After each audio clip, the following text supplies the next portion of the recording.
going on? It's Techno, and today we are back with our MBA Season 10 Week 1 battle. Today we will be fighting off against the Philadelphia Phanpy.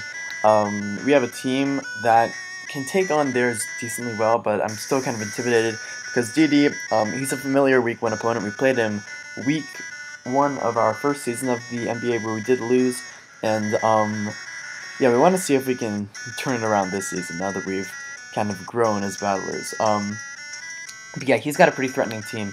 He's got Mew, Tornadus T, Thunderous T, Decidueye, Hydreigon, Fortress, Steelix, Poliwrath, Politoed, Rapidash, Golisopod, Mega Audino. So, he's got a threatening team, but it does have some noticeable flaws that we're going to try to exploit in this battle.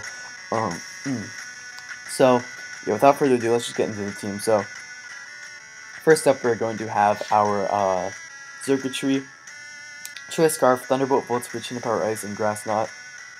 Sorry that I'm like cutting off two words. I had like a hiccup for a second. Anyways, yeah. So this spread allows me to outspeed Torn with a Choice Scarf. Pretty self-explanatory.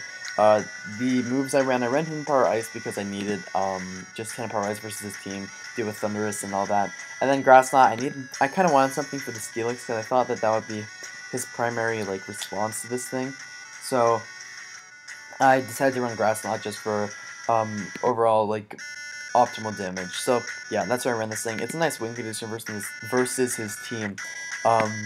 He just doesn't really have too much for this thing. He only has 2 electric immunities, and I'm not sure if either of them are going to come. So Goblin Hut, our Ferrothorn, Chople Berry, Stealth Rocks, Power Whip, Gyro Ball, Toxic. This is to help me deal with the Thunderous more, as well as other threats on his team. Chople Berry I ran because I don't want to take as much from Focus Blasts or Break Breaks or whatever he wants to run versus my team. This is also just a backup Stealth Rocker. Another Rain response if he does decide to bring that because I do have the Chople Berry. So yeah, that's the idea behind the Ferrothorn here. So next up we have Clefable. Now this thing I ran as something to kind of try to take on the Mega Audino a little bit more because I do have the Calm Mind, Moonblast, as well as Unaware, so if he is Calm Mind, it won't matter too much.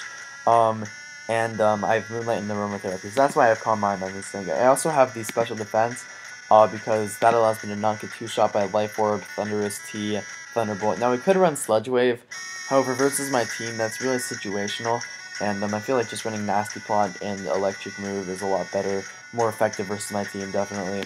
So, yeah, that's why we ran that.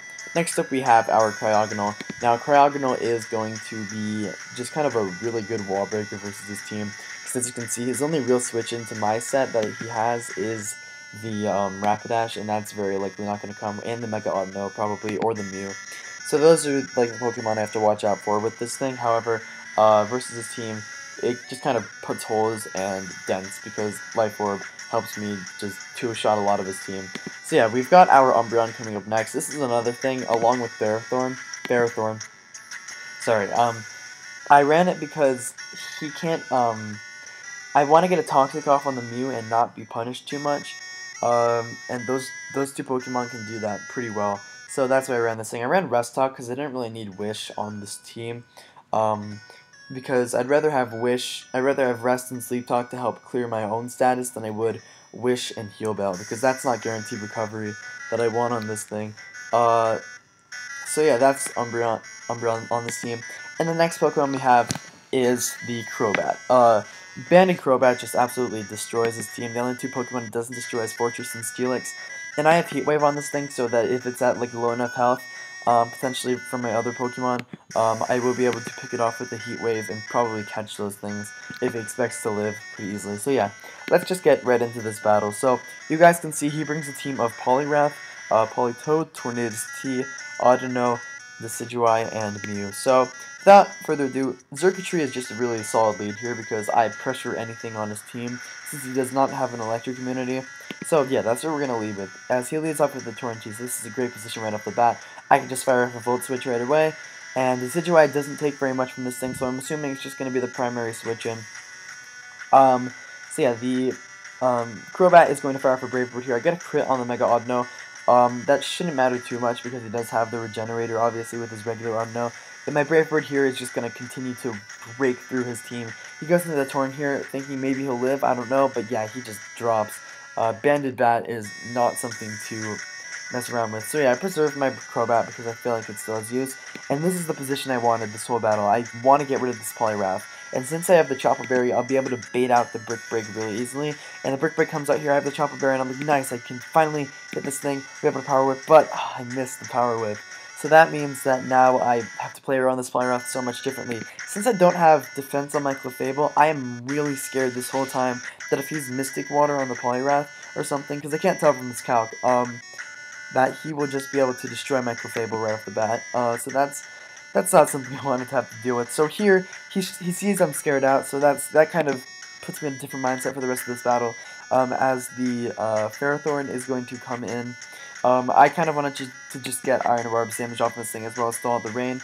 So here I get up my Stealth Rocks, and now, since he does have to defog to be back in like a good position where the Stealth Rocks aren't up, I can just Draw Ball, get off some big damage on this thing.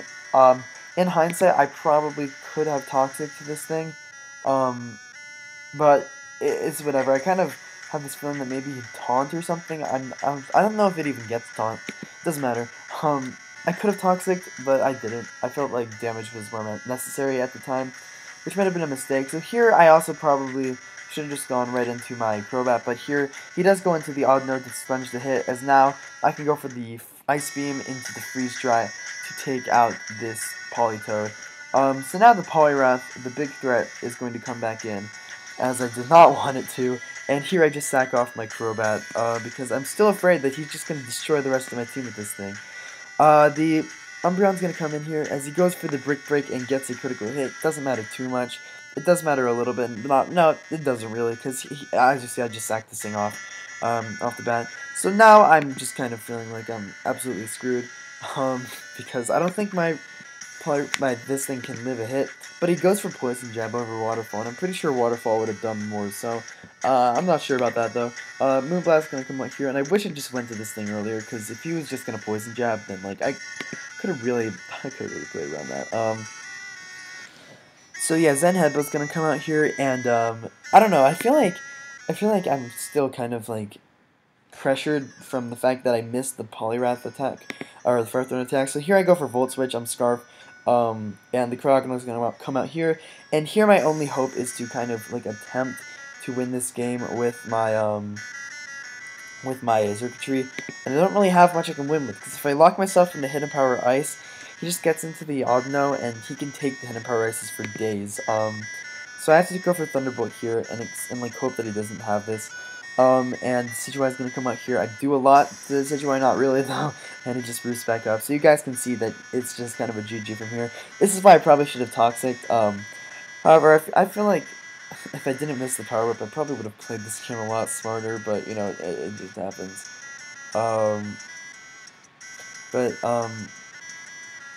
Yeah. Not really much I can say. I feel like, I don't know, I had, like, the good position to win the game. But it just didn't turn out for me, because, you know, it happens in Pokemon, I guess, but, you know, it's, like, it's never fortunate, and that's what always sucks, but, you know, anyways, we'll be back with our next week battle coming up soon. I hope you guys enjoyed this narration, and I will see you guys next time.